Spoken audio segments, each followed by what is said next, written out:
Hello guys, this is my first tutorial on HTML, which I'm learning for a while, and thought about sharing with you, as it might be useful. HTML is a part of the web development courses. HTML is a markup language to describe the structure of a web page.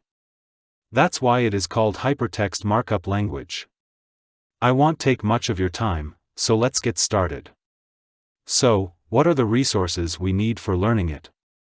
First, we need an application named Microsoft Visual Codes. Then we need to add some extensions.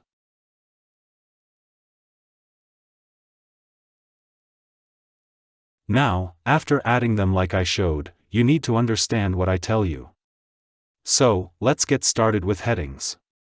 So, an HTML heading tag is used to define the headings of a page.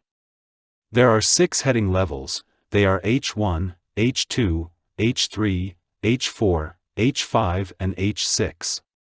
You can say, H1 is the biggest and H6 is the last and smallest. H1 defines the most important heading. H6 defines the least important heading. There is no level 7 or least heading.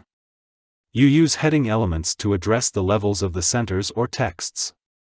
As you can see the image here, you can easily understand what I want to say. You have to use a starting point and an ending point to use the effects of headings. Such as in the first heading levels, you have to use as starting tag, and to end it, use. Watch at the screen and you understand it. Like this, you can also use the least level headings tags to create smaller contents compared to H1. Let me show you.